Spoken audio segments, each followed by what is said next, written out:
在我们村，胖是一种美的象征，女性若体重不足200斤，便被视为不美，难以找到伴侣。我父亲有10个女儿，她们都体态丰满，唯独我体重只有150斤，因此被认为相貌平平。父亲为此烦恼不已，每天都强迫我吃家里特制的蜜肉，希望我能变得像新进门的嫂子一样。嫂子是村里最胖的女性，也是公认的最美，她的身材丰满，与精瘦的哥哥形成鲜明对比。父亲希望我以嫂子为榜样，努力增重。不久，嫂子怀孕，怀了19个孩子。分娩后，我揭开了村里以胖为美的秘密。再次看到蜜肉时，我感到恶心、呕吐不止。为了迎娶村里最美的嫂子，父亲拿出了家中珍贵的12张金丝网。我们村的祖先都是猎人，这些金丝网对我们来说非常宝贵。但是为了娶到嫂子，一切都是值得的。在哥哥的婚宴上，宾客们羡慕地看着他：“大福，你真有福气！阿红的臀部至少有100来斤吧，真是令人羡慕。”这些话让我感到不适。你还愣着干什么？快去给你嫂子端一碗蜜肉。父亲喝得面红耳赤，但看到我时，笑容立刻消失。在11个兄弟姐妹中，只有我因为体重不足而留在家中。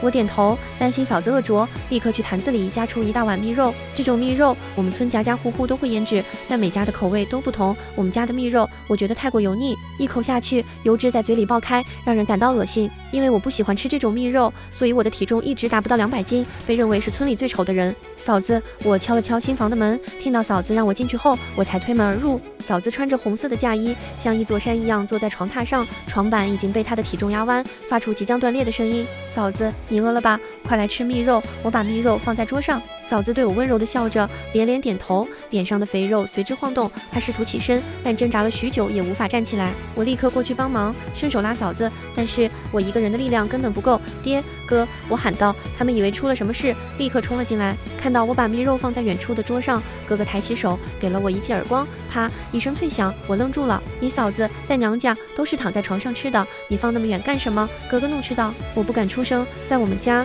我只能被教训，别打阿朱，是我让他放那儿的。嫂子急忙为我辩解，别护着他，他就是该打。父亲戳着我的脑门，以后好好伺候你嫂子，她要是瘦了，看我怎么收拾你。哥哥这时已经把蜜肉端到了嫂子面前，嫂子的眉毛细微的挑起，我这才注意到她的眼睛几乎被肿胀的眼皮掩盖。由于体重过重，她的手臂几乎抬不起来，只能由我哥哥一口一口的喂她吃。她的脸颊几乎不动，只是将肉直接吸入口中，然后吞下。一大碗蜜肉很快就被吃完了，但嫂子似乎还意犹未尽，舔了舔嘴唇上的油脂。阿红，你来到我们家，想吃多少就有多少。父亲看出嫂子还没吃饱，立刻示意我将装肉的坛子抱过来。嫂子很快就将一大坛子蜜肉吃了个干净，父亲和大哥都满意的点头。时间不早了，大福你们。父亲微微抬了抬眼，这是在暗示哥哥赶紧去洞房。在村里，没有什么比繁衍后代更重要的了。哥哥迫不及待地开始脱下喜服，而嫂子则抿着油腻的厚嘴唇，羞涩地笑着。你还站在这里干什么？父亲呵斥着，一把将我推出了门外。你去把外面的碗筷收拾一下，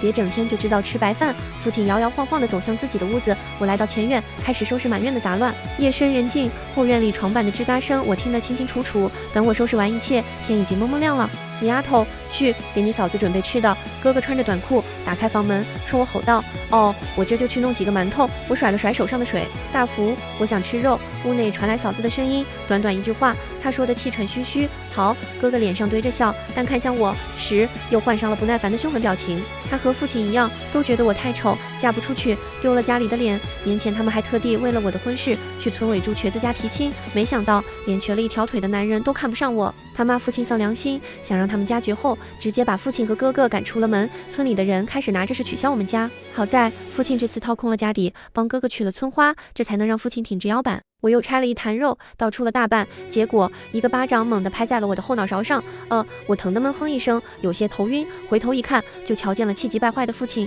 你以为你嫂子跟你一样没福气？她胃口好，这坛子直接抱进洗房去。父亲呵斥着，我连忙照做。咕噜噜，刚走到洗房门口，我就清楚地听到了肚子的咕噜声。阿红，肉马上就来了。哥哥温柔地对嫂子说着。见我抱着坛子进来，哥哥嫌我手脚太慢，恶狠狠地瞪了我一眼。以后早点准备早饭，饿着你嫂子，我要你好看。哥哥呵斥着。嫂子肥硕的身体陷在被窝里，眯缝的眼没有看我，而是直勾勾地盯着坛子，看来是真的饿坏了。阿红，来多吃些。哥哥夺过坛子，本想拿木块夹给嫂子吃，但嫂子已经迫不及待，她艰难地扬起脖子，伸出肉鼓鼓的手，直接探入坛中，抓出一大把蜜肉，就朝着自己的嘴里塞。吸溜吸溜，嫂子撅着油腻的嘴，开始大快朵颐。阿红，慢些吃，别噎着，多的是。哥哥立在一旁，不住地提醒着，我则是看呆了。10几斤的蜜肉，顷刻之间全部入了嫂子的肚子，并且就连肉汤儿她都没有放过。吧唧吧唧，她吧嗒着嘴，踹了踹牙花，然后又闭上了眼，紧接着呼噜声就传入了我的耳中。我愣愣地望着嫂子，这什么这？你嫂子要保持完美身材，需要1个时辰就吃1顿肉，机灵点！哥哥训斥着。哦，我应声抱着空坛子出了屋，将坛子清洗，用烧开的热水烫煮后晒在了内院里。父亲是正午才起来的，他起来时院中已经晒了好几个空坛了。他非但不心疼，反而是满脸欢喜。哎呦，这阿红胃口好，没准还要长肉。他说着，不自觉地吞咽着口水。你说说你怎么就不能像你嫂子一样？父亲见我蹲在井边清洗菜叶，顿时火气就上来了，他一脚踹在了我的后腰上。父亲对我发泄着怒火，责怪我这么多年来白白吃了家里的粮食，而我的姐妹们都能通过吃肉增加体重，我却总是吐出来，只能做些不起眼的家务。他转身离开了院子。前几年因为担心丢脸，他很少出门，但现在他终于可以仰首挺胸地走出家门了。哥哥和嫂子的房间里，即使在大白天，也时不时传来床板吱嘎作响的声音，似乎承受不住重压。每次结束后，我都能听到嫂子喊饿，于是我不等哥哥召唤，就抱着装肉的坛子敲响他们的房门。大福，我出汗了。嫂子躺在床上，汗水浸湿了她的额头和肉鼻子。现在天气炎热，她身上散发出一股汗臭味。去，给你嫂子打水擦洗。哥哥命令道。我立刻打了水，拿了布来。嫂子太胖了，无法自己擦洗，只能由我和哥哥配合着给她擦。哥哥负责掰开她胳膊上的肥肉，而我则迅速地将布伸进去，仔细擦拭，从脖子到肚子就花了近半个小时。嫂子的肚子鼓得像一座山，全是松软的肉，连肚脐眼都找不到了。我盯着耷拉到床侧的肥肉，怎么都不觉得好看。快点，你嫂子饿了。哥哥催促道。我只能加快速度。哥哥自己继续掰开肉，寻缝隙的动作也很吃力，特别是到了大腿，那肉一层层的，好不容易才擦拭到脚踝。我发现唯一算细的脚踝上有一大块紫黑色印记，看着像淤青。轻轻一碰，嫂子就喊疼。啪！哥哥一听嫂子喊疼，就立马抽了我一记耳光。大福，别打阿朱，这伤是我前阵子不小心想起身世嫁衣时扭伤的。嫂子喘着粗气为我辩解。哥哥这才放过我，让我去拿肉来。我将已经浑浊的水端了出去。阿朱，你也多吃些，太瘦了，嫁不出去自然是要被责打的。我家小妹也是日日挨打。当哥哥不在屋里时，嫂子疼惜地看着我，我也望着嫂子，她那肥胖的连坐都无法坐起的身子，让我第一次对村里的美产生了疑惑。真的是越胖越美吗？嫂子洗漱甚至排便都要别人伺候，自己根本就动弹不到，只能一直这么躺着。大福说，你不喜欢吃蜜肉，那就多喝点蜜肉汤当水喝。我家小妹就是靠着那汤长到了300斤。嫂子好心地跟我说着变胖的法子，我心中却觉得没什么指望，毕竟有很长一段时间父亲也日日逼着我吃肉喝汤，可惜呀，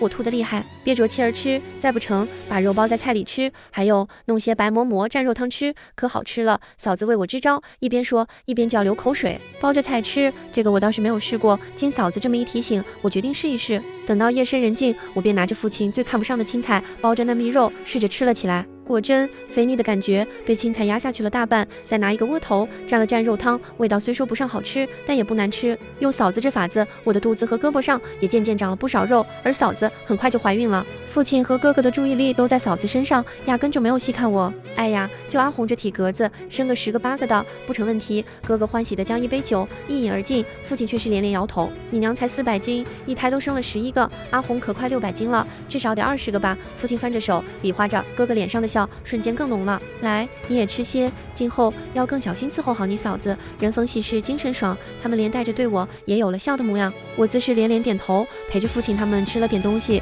就端着肉给嫂子送去。嫂子怀了孩子，一个劲儿的吐，满屋子酸臭气。我打开窗户透透气，又给嫂子喂肉，但一向爱吃肉的嫂子却没了胃口，说是喉咙发紧反胃。可父亲见我将肉原封不动地端了回来，当即黑了脸。女人怀孕了都喜欢吃酸的辣的，你加点醋，再加点辣椒，腌一腌。父亲大口大口地喝着酒。怀孕不吃肉哪成？他示意我快些照他说的去做，我不敢违背，只好照做了。嫂子还是没有胃口，哥哥就亲自去哄，他不但要嫂子吃肉，还要吃的比之前多。阿红就当是为了孩子，孩子需要营养。经哥哥这么温柔哄劝，嫂子只好让我捏着她的鼻子，开始往自己的嘴里塞肉，几次想要呕出，又咽了回去。如此过了半个多月，孕反渐渐消失，嫂子开始疯了一般的进食，原本就看不到脖子的她，如今整个下巴都陷入了胸膛口鼓起的肉里。哥哥说这样的嫂子很是性感，我瞧着却觉得有些畸形，来，朱三奶，您来瞧瞧，我家儿媳这一胎怀了几个？1个月后，父亲就请了村里的稳婆朱三奶来摸胎。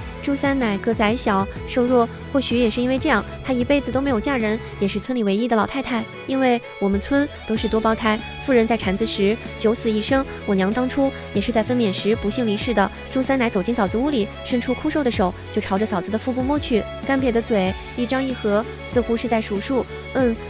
他一边数一边连连点头。几个？哥哥开口询问。恭喜啊，足足19个呢。朱三奶咧着嘴笑时，脸上厚厚的脂粉好似都要落下来了。19个！我一听这个数量，忙看向嫂子，这岂不是比我娘怀的还要多？分娩时也必定要比娘还艰难。哎呦，阿红啊，你可是我们家的大功臣了。父亲高兴地望向嫂子，哥哥也高兴的当着我们的面就在嫂子的脸上狠狠亲了一口。嫂子红着脸也跟着笑。送朱三奶走时，朱三奶望向了父亲，老七啊，你们家好福气，到时候别忘了给我送肉。朱三奶的声音压得很低，浑浊的眸子还迅速地朝着嫂子瞥了一眼，那眼神不似看人，仿佛是在看着什么吃食。咕咚，他还忍不住咽了一口口水。哎呦，哪能少得了你？大福娘生完时最嫩的那块肉，还不是给了你？父亲乐呵呵的应下。朱三奶连忙笑着舔唇，似在回味从前吃的那块嫩肉。待朱三奶走后，我忍不住问父亲，娘生孩子时，父亲拿了什么嫩肉给朱三奶，能让她过了这么多年都忘不了？死丫头，问这么多做什么？快端蜜肉给你嫂子吃！父亲沉下脸呵斥我。当天父亲和哥哥都出门喝酒去了，留我照顾嫂子。嫂子原本就肚子大，如今怀了孩子，肚子胀得愈发厉害。她嘴里一边吃着肉，一边哎呦哎呦地喊着腰疼。我本想给她揉一揉，可寻不到她的腰具体在哪儿，胡乱地揉了许久，她又连连摇头，看来还是难受。她也无法一直侧身。咕噜噜，嫂子的肚子又在叫唤了。不等她开口，我就将肉送到了她的嘴边。吃过了肉，嫂子又昏沉睡去。刚开始我十分担心嫂子，因为除了吃，她便是这般昏沉的睡着。可朱三奶告诉我，有孕了就是这般困乏。我嫂子一胎怀了19个，更是疲累。朱三奶说，这种时候只要多喂些吃食就好了。可我望着嫂子布满了纹路的肚子，她的肚子就好像是马上要被胀破了。朱三奶却伸出手摸了摸那纹路，这才哪到哪儿。等到了分娩前1个月，这肚子就彻底花了。她说话时脸上还带着淡淡的笑。4早已经见怪不怪了。三奶，我娘当初也是这样的吧？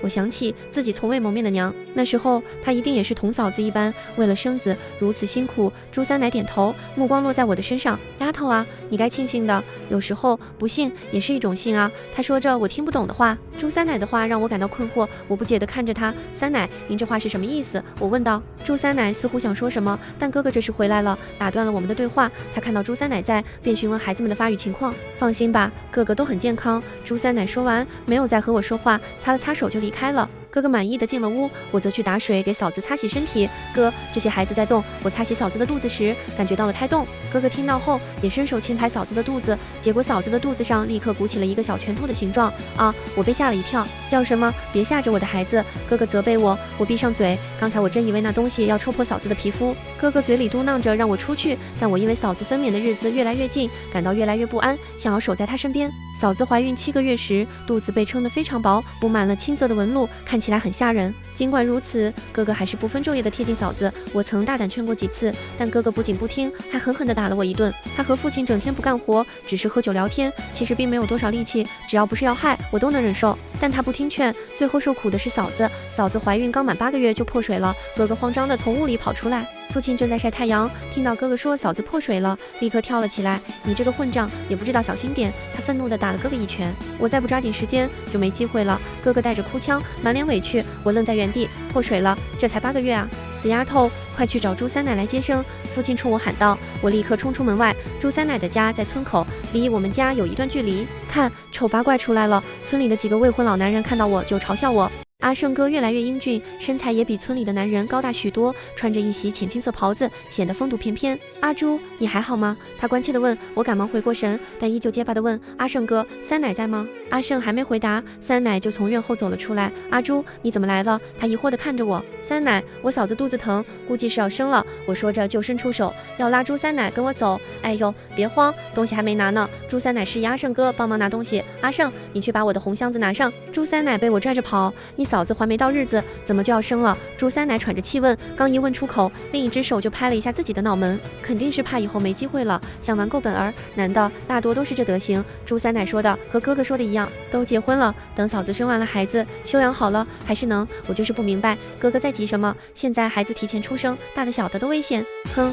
你不懂，村里的男人一般没那个条件再娶，所以也就这么一次碰女人的机会。朱三奶淡淡一笑，三奶，您一定要救救我嫂子。我听朱三奶这话的意思是认定了我嫂子会死。阿朱，有些事儿没法子的，都是命啊。朱三奶叹息摇头，我咬着唇，心中觉得难过，脑海中也闪过我的那些姐姐妹妹怀胎时的样子，怀上时都是高兴的，和我关系最好的小妹还让我摸了她的肚子，给我看她绣的那些小衣裳，只可惜她也没能跨过那道坎儿。慢些，慢些。到了家门口，朱三奶已经气喘吁吁，她抚着自己的胸口，还未喘匀气，父亲和哥哥又立马迎上前来，哥哥焦急地催促朱三奶快点行动，他的关心只停留在孩子身上。放心，孩子不会有事的。朱三奶平静的回应，似乎对这种情景已经司空见惯。阿胜哥也提着红箱子赶到了，朱三奶接过箱子，进入了嫂子的房间。我想跟着进去，但朱三奶阻止了我，说我还没出嫁，进去不吉利。三奶一定要保住我嫂子！我焦急地拍门喊道。屋内没有回应，只有嫂子痛苦的尖叫声让我心惊肉跳。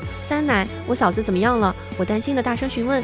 死丫头，吵什么？心烦意乱的哥哥一把推开我。阿胜哥扶住了我，我向他表示感谢，但他拒绝了我的好意。屋内嫂子的哀嚎声让我心如刀绞，过了一会儿，声音停止了。我想去敲门询问，却被父亲派去准备水和食物。等我回来时，嫂子的房门已经打开，朱三奶提着箱子走了出来。三奶，我的声音颤抖着，孩子们没事，只是有点小。朱三奶边说边擦去手上的血迹。父亲和哥哥松了一口气，但我更关心嫂子的情况。我嫂子呢？我不敢进屋，因为里面充满了血腥味。朱三奶叹了口气，没有回答。我感到全身无力，偷偷向屋内望去，却看到了嫂子更大的眼睛。她的眼睛平时被眼皮上的肉压着，看不清楚，但现在却好像要爆出眼眶。床边的桶里满是血，床内侧则是一团白丝。我们村的孩子出生时都被裹在白丝里，7天后才会爬出来。东西一会儿收拾干净了，让你们大夫送过来。朱三奶对父亲说。父亲高兴地答应了，然后走进了充满血腥味的房间。阿胜，走吧。朱三奶已经走到了我家门口，但阿胜哥仍然站在我身边。他低声对我说：“你想逃吗？我可以帮你。”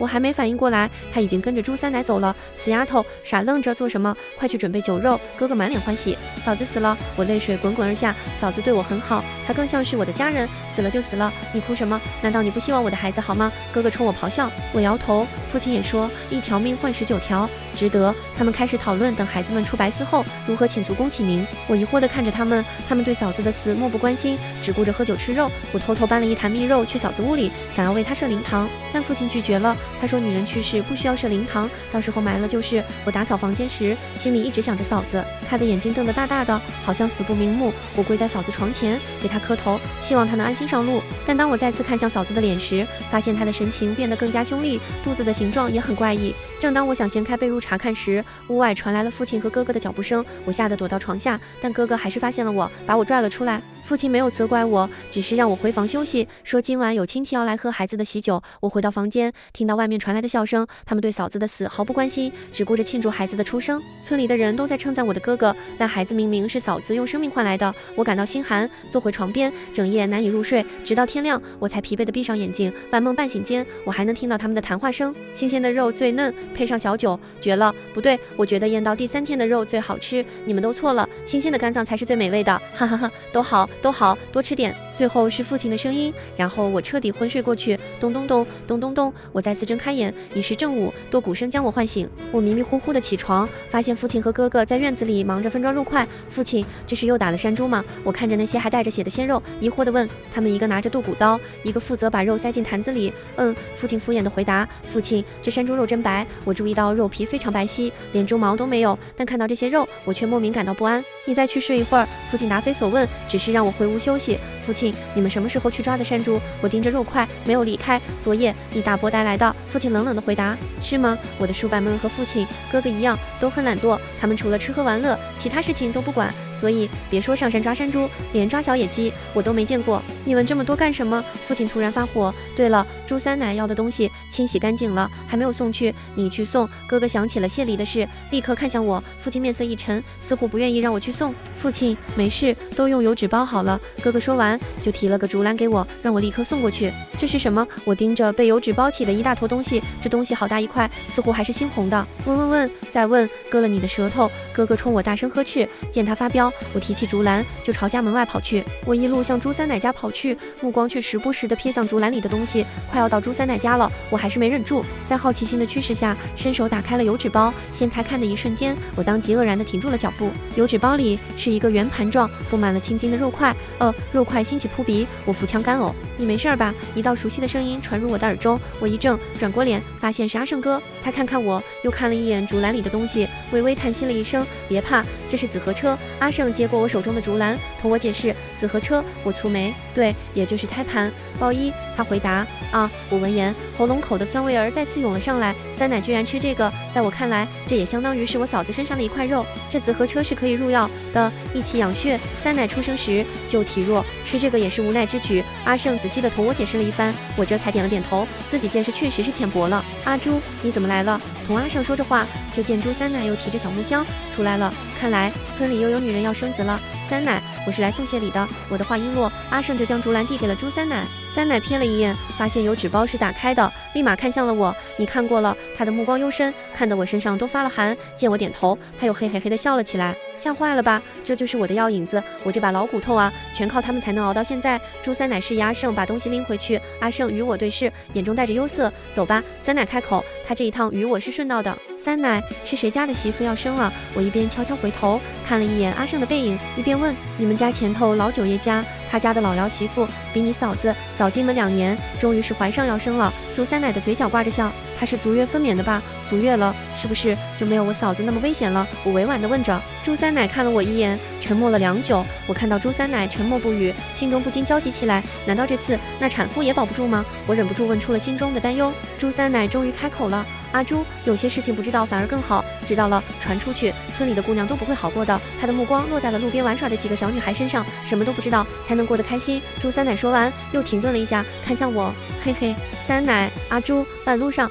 我们遇到了朱麻子，他一脸猥琐地向我们打招呼，我看到他就觉得不舒服，那满口黄牙和满脸油光的痘痘让我恶心，但朱麻子却快速走到我跟前，让我猜猜他刚才做了什么。我不想理他，想绕过他回家，结果朱麻子却一把抓住了我的手。阿朱，我刚才去你家提亲了，你别答应了。朱麻子摸着我的手，口水都要流下来了。什么？我惊愕地叫出声。高兴吧？我娶了你，你可要懂得感恩，多吃点，再胖点，给我生10来个孩子才好。朱麻子盯着我，好像我真的已经是他的人了。我一把甩开他的手，拼命往家的方向跑，连身后的朱三奶都顾不上了。爹，我不嫁！我冲进家门，大声喊道。父亲和哥哥正在封存最后一坛子肉，那些装肉的坛子堆满了整个内院。父亲原本望着坛子，满脸笑容，听到我这么说，立刻沉下脸去。还由得了你了，丝网我收了，虽少了些，但好歹是帮你寻到了人家。父亲淡淡的说。爹，你多少年不打猎了？要那些丝网做甚？那朱麻子，我拼命摇头，大声喊着。啪！一记耳光狠狠地抽打在我的脸上，哥哥恶狠狠地冲我啐了一口。你再嫁不出去，全村都要笑话死我们！滚去暖酒！他呵斥着。父亲则是瞥了一眼新腌的肉，让我今晚就切点新鲜的下酒。我的唇颤了又颤，但没有再多说一个字，而是默默地朝着嫂子的屋子望了一眼。对了，去屋里放一盆水，保持屋内的湿气。父亲顺着我的目光望去，想到了屋里的孩子们，我木然地打了水，进了屋。结果一入屋，我就发现嫂子的尸体不见了。爹，嫂子呢？我退出屋子，埋了，动作利索些。父亲回得漫不经心，埋哪儿了？我问。父亲眉头一蹙，我马上将装着水的木桶放下，然后转身麻利地去给他们暖酒。村里的女人死后不出殡不立碑，应当也是草草胡乱埋葬了。我阿娘也是如此，这么多年过去了，我从未祭拜过娘亲，问过爹，爹只说想不起娘埋在哪儿了。将酒放入热水里温上，我又打开了新腌的蜜肉。父亲和哥哥剁的肉块极大，一瞧便是没了耐心，不似从前爷爷切的一块块厚薄均匀。这时我拿起一块连着皮的肉块，这皮上是一片紫黑，啪嗒盯着这紫黑如玉青的皮肉，我的手当即一颤，肉块掉到了地上。我清楚地记得嫂子的脚踝上有一大块紫黑色印记，跟这块一模一样，看着跟淤青似的。干什么？父亲见我将肉掉到了地上，当即怒吼：爹，这块肉还能吃吗？我的手控制不住的发抖，但还是大着胆子将肉块从地上捡起，递给父亲看。父亲只是瞥了一眼，便说一点点黑青，没事儿，吃到肚子里都一样。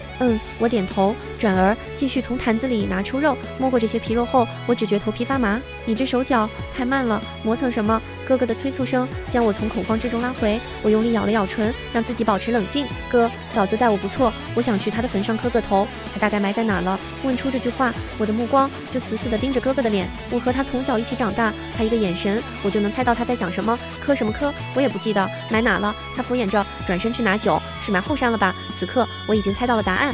死丫头，聋了，我不记得了，你快点生肉。他故意大声训斥，然后一个转身出去了。院子里，父亲坐在藤椅上，目光一个劲儿地朝着我这瞧，那眼神让我通体发寒。这肉我太熟悉了，只是他们怎么能做出这般丧心病狂之事？爹，这次的肉够咱们吃很久很久呢。哥哥同父亲说着，可不是分了点出去，但咱们这次肉多，不心疼。父亲在我放下切好的肉片后，立刻夹了好几块送到嘴里，一并咀嚼。我站在一旁，双手紧紧抓着衣角，喉咙里不断泛起酸水，脑海中闪现出嫂子去世那天的情景。对了，那时阿生问我想不想逃，还说他可以帮我。朱三奶也曾说过，我嫁不出去或许是一件好事。他们似乎知道些什么，你也去吃吧。父亲抬起头看向我，他嫌我晦气，不让我和他们一起吃饭。以前我总是蹲在院角吃，我勉强挤出一丝笑意，转身去弄了几片菜叶，准备去墙角吃。等等，父亲又开口，我忙停下。他端起一碟肉，扒拉了半碟到我的碗里。之前因为我吃肉不长肉，父亲就不让我吃了，觉得是在浪费。爹，我看着他反常的举动，吃吧，出嫁时脸上圆润些，别丢了我们家的脸。他还是在担心丢脸。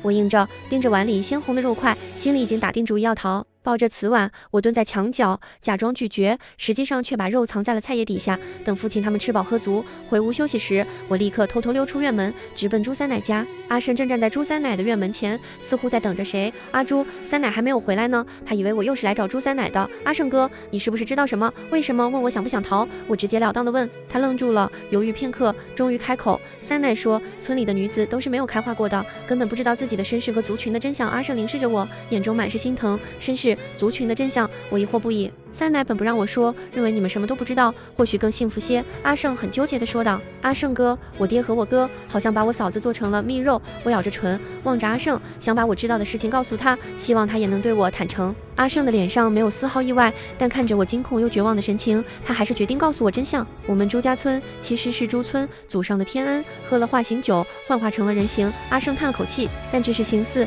大家依旧用最原始的方式生活着。他说的每一个字，我似乎都能理解，但连起来却让我感到迷茫。你们家有金丝网吧，那是蜘蛛一族还未化形前所知。如今他们已经成为人，但仍无法以人的方式生活，所以准确的说，只是披着人皮的蜘蛛。阿胜缓缓说道。这怎么可能？蜘蛛？我的声音低得几乎听不见，脑海中却浮现出阿胜提到的金丝网，那网已经被父亲拿去给哥哥换嫂子了。你等着。阿胜以为我不信他的话，急匆匆地进了院子，许久他才捧着一本封皮漆黑的书走了出来。我不识字，我一看到书，立刻告诉他，你是猪女，你能看懂。他说完，把书摊开，上面密密麻麻都是蜘蛛网的形状，看似相似，但每一张网都不一样。而我果然在上面读出了讯息，一切就像阿胜所说的，书中记载着我们村得了天赐神恩，找到了圣泉，幻化成了人形。但蜘蛛一族本就女子魁梧，男子瘦弱，所以女子负责捕猎，掌管家务，可雄猪却觉得可恶！我望着书中的内容，泪水夺眶而出。山里那么多野物、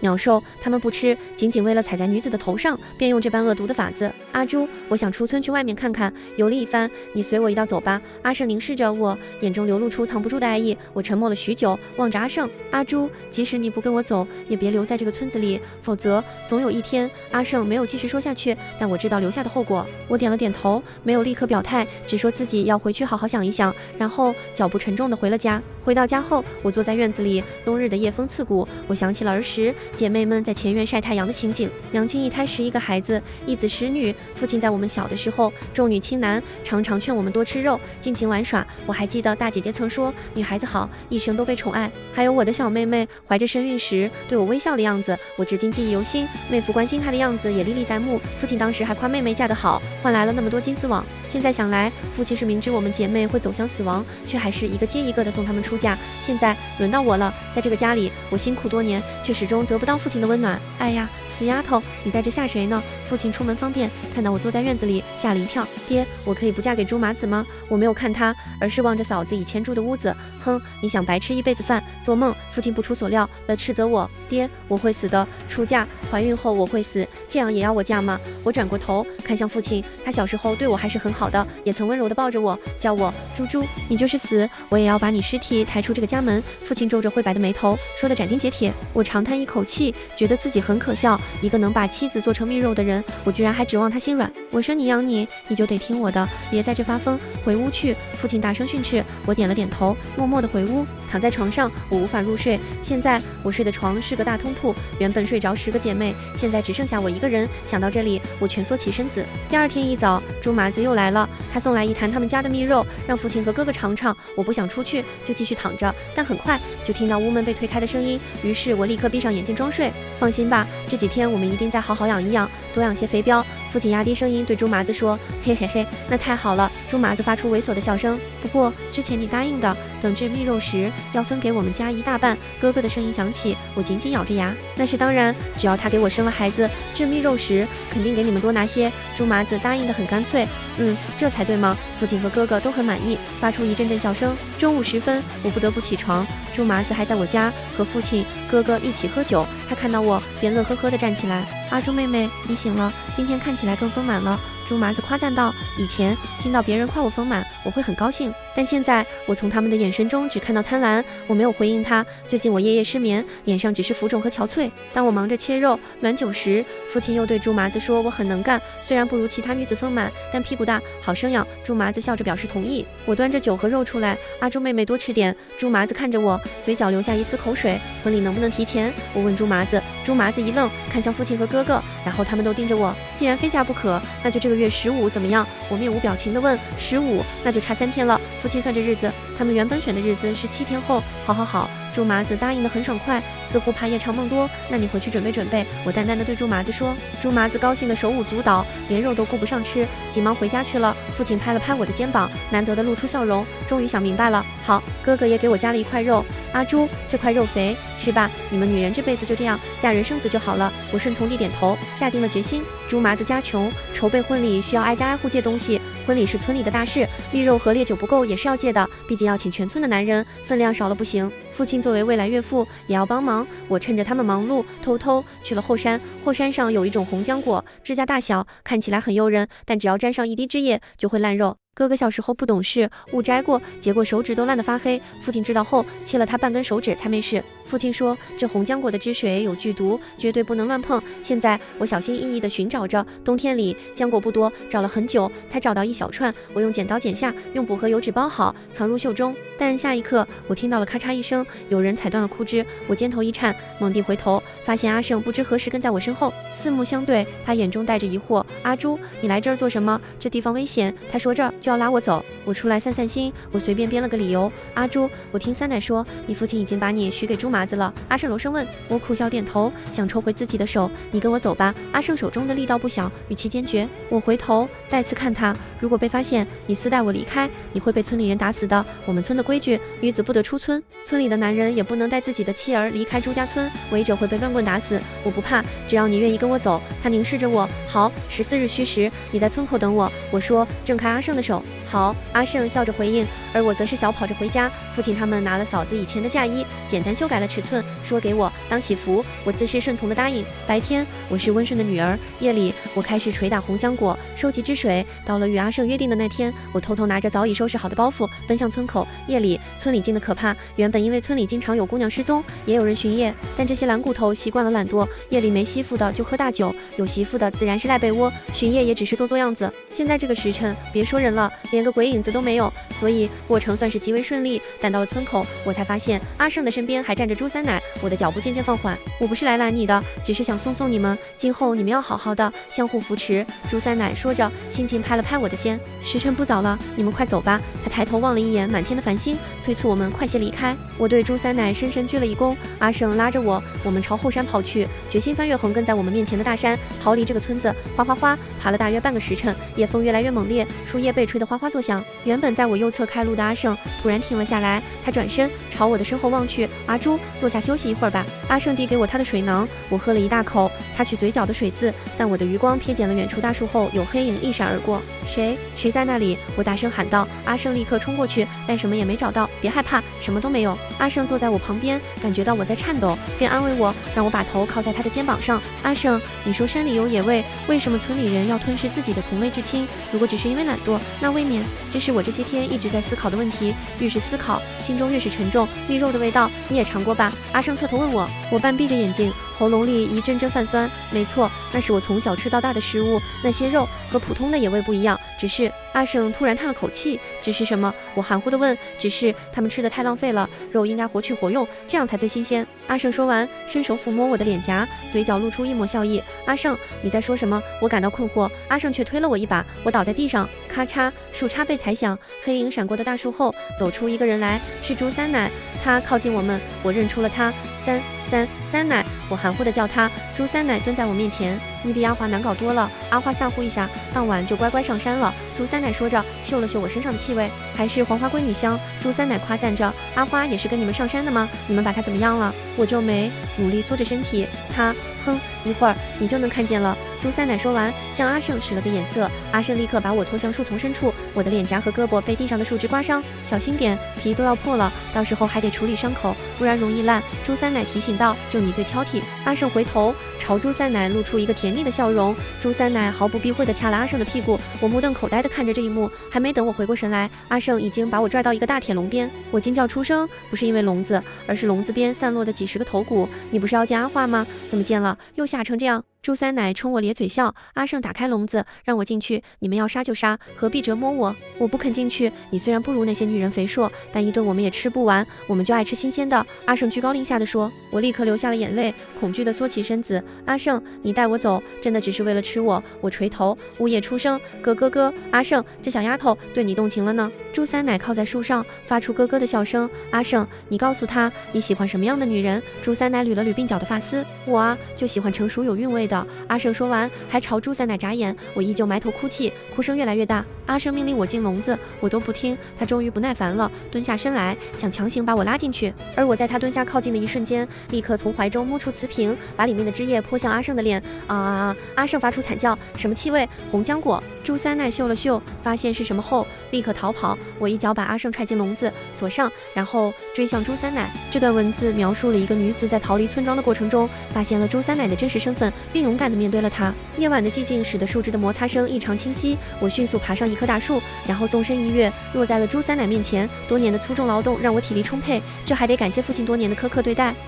朱三奶被吓得后退几步。阿朱，你就饶了我这次吧。她向我求饶，眼中满是不解。在她看来，我喝了阿胜给的水，现在应该已经四肢无力了，但她不知道那水中的安眠药味太浓，我擦嘴的时候已经吐掉了。阿华失踪前，我知道他最后一个见的人是谁，因为他和我关系最好。他离开村子的前一天还和我道别，但他离开后，我却在朱三奶家再次遇到了阿胜。他穿着阿花为他缝制的浅青色袍子，却对阿花的事只字不提，而且他看我的眼神异常温柔，仿佛对我有意。但他可能忘记了，小时候他是非常讨厌我的，所以当他提出带我逃跑时，我就怀疑其中有诈。我跟着他，只是想找出阿花的下落。正如我所料，阿胜的心也是黑的。村里的女人最后都变成了蜜肉，为什么你没事？你有什么不同？我回过神来，盯着朱三奶。我想知道为什么村里的男人偏偏对她有善心。我是稳婆，她轻声说。什么稳婆？稳婆的职责应该是确保产妇和胎儿的安全，但他们从一开始就没想让那些女人活着。我狠狠地瞪着朱三奶，你再敢说一句假话，我举起了手中的瓷瓶。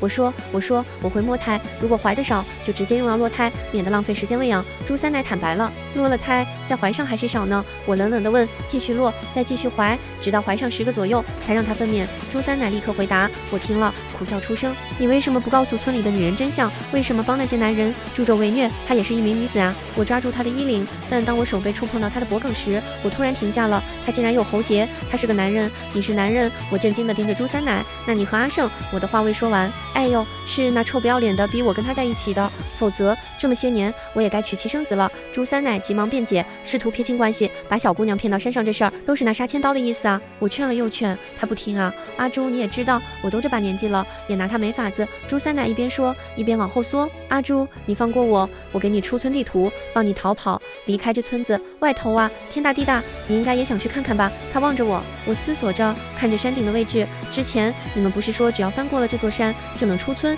看来也是骗我的。我的面色变得更加阴冷。之前是拿阿胜想骗你，其实这出村的路很复杂的。他说完，紧张地朝着左右张望。这是我们村的秘密。朱三奶将声音压得极低，为了听清他说什么，我俯下身去。也就是在这一瞬间，他突然抓起一根尖树枝，就朝着我的眼睛戳来。尖树枝还未戳破我的眼球，朱三奶的脖子上就出现了细长的红痕，下一刻鲜血就溢了出来。他捂着自己的脖颈，来不及哀嚎，就断了气息。我担心他的尸身被人发现，拖着他迅速朝着铁笼的方向去。笼中已经没有了阿胜的踪迹，我原本以为阿胜逃了，但很快我就在笼中看到了阿胜的衣物，而衣物底下竟有东西在动。掀开一看，竟是一只巴掌大的蜘蛛。他瞧见我就想逃，可刚从笼子缝隙出来，就被我一脚踩死了。我望着被踩扁的蜘蛛，又看了看没了声息的朱三奶，把瓷瓶里所剩的液体泼向他。不消片刻，朱三奶就消失不见了。掀开地上的衣裳，只看到了衣服底下那只已经没了气息的蜘蛛尸体。我恍然大悟，这个浆果汁并非能要人性命的剧毒，而是比剧毒更为可怕的现行果，碰到一点就会现出原形。明白了这果子的真正用处，我将地上的衣裳收起，又寻了1个多时辰，找到果子，小心翼翼地摘下，用衣服包好，趁着天未明，悄悄回了村子。到了村中，我先去了朱三奶家，在其家中翻箱倒柜，最后寻到了那本秘书，这才回自己家。叶和哥想必是心情好，喝了酒，鼾声如雷。我打开书，将之前没有看完的一半也看完了，其中不但有出村的地形图，还记载了村外真正的人族是如何生活的。为人者该知孝悌、忠信、礼义、廉耻八德，并非有了一身皮子就能称作是人。我将书籍收藏好，便开始倒浆果汁。这一次我小心翼翼，分装了好几瓶。次日天明，喜乐早早的就吹响了。爹特地请了村中刚出嫁的阿碧替我盘发。阿碧圆润丰腴，可脸上却带着青紫的伤。她比我还小2岁，不过已经出嫁小半年了，只是还未有孕，所以傅家让她来替我梳头，沾沾喜气。我穿着嫂子的嫁衣，对着铜镜看着复杂的盘发。阿朱，你怎么不高兴？是不是我梳的不好？她望着我，有些局促不安。我抬起眸子看向她，嫁给朱麻子是什么值得高兴的事儿吗？你嫁给驼子三，你高兴吗？我反问着。阿碧可是嫁给了比他爹还年长的老驼背，那驼子三脾气暴躁，想必日子也是不好过的。听我如此问，阿碧圆润饱满的脸颊上出现了一抹落寞。是我怀不上娃儿，所以他才生气。我爹说，再怀不上娃儿，就算我被打死也是活该的。阿碧抿着唇，双手捏着衣角。我叹息一声，意识到咱们村里的女人早就已经被教化了，在他们心中根本就不知道什么叫反抗。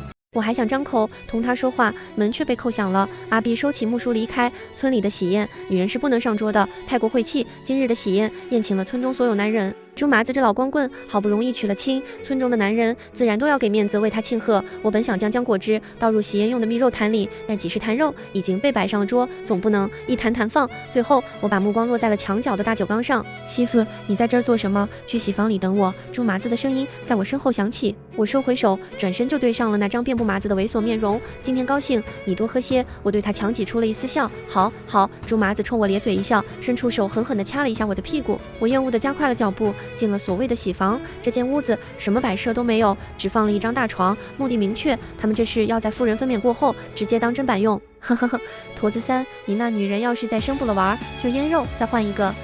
到年底再不成就要准备坛子腌蜜肉了。驼子三他们讨论着，阿碧的爹和阿弟们也在酒席上，可他们似乎觉得这是十分平常的事儿，非但无人替阿碧说话，还引来一阵笑声，谈论哪家的丫头丰腴屁股大，言语龌龊至极。对了，朱三奶和阿胜怎的都没见着，他们终于发现少了人，他们谁晓得又上哪儿浪去了。我这才知道朱三奶和阿胜的事儿，原来村里其他人早就知晓了。那个阿胜眼神阴阴的，在蛛丝里就把自己的兄弟姐妹啃干净了，出来以后又啃了自己的爹，这种孽畜留着就是个祸患，可不是，个头也出奇的高，哪里像个正常男人？他们议论纷纷，我听到了推杯换盏的声音，闭上眼静候着。渐渐的，外头的划拳调笑声停歇了，最后整个院子都安静了下来。我这才从洗房里走了出来，已经瞧不见人了，看到的是满地的衣裳，还有一只只缓慢爬行的蜘蛛。我利落地将这些蜘蛛抓起，放入空坛中，紧接着便前往祠堂。祠堂从前是我们女子的禁地，女人晦气，连站在祠堂门前都不配。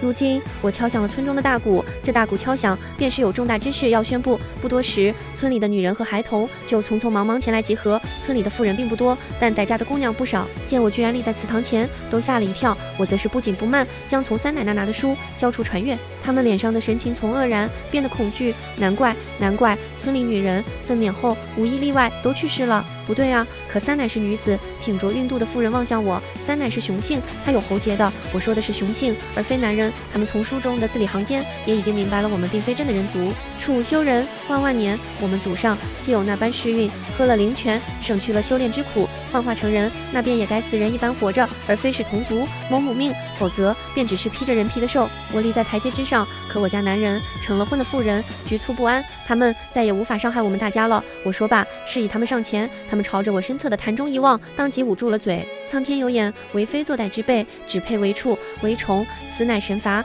我将红浆果之事隐瞒，就是为了让他们还有这些未长大的孩童们心中有所敬畏。自这一日起，村中成了人的女子妇人都必须上山打猎，耕种田地，生下的孩子大家帮着一同照顾，而从前家家户户腌的蜜肉已经被深深掩埋。我还照着祠堂里的地图，出了村去外头游历了一番。回村时已是3年后，我给村中带回了书籍，开设了学堂，无论男女皆可入学。我决定在村中开设学堂，让每个孩子无论男女都有平等接受教育的机会。我们不再追求凌驾于他人之上的权利，而是学会相互尊重和平等相待。如果还有人敢于伤害自己的同胞，那么祠堂后的那些红浆果将是他们唯一的归宿。我们可以选择回归为卑微的生物，回到那个必须为了生存而斗争的时代，但我们绝不能披着人的外表，内心却如同腐败的蠕虫，做出连动物都不如的恶行。我们要通过学习、认知礼仪、行善和积累德行来证明我们配得上这副人类的躯壳，否则在这宇宙间，因果循环是不变的法则，作恶的人最终将受到应有的惩罚。那些作恶多端的人在轮回中必将被打回原形，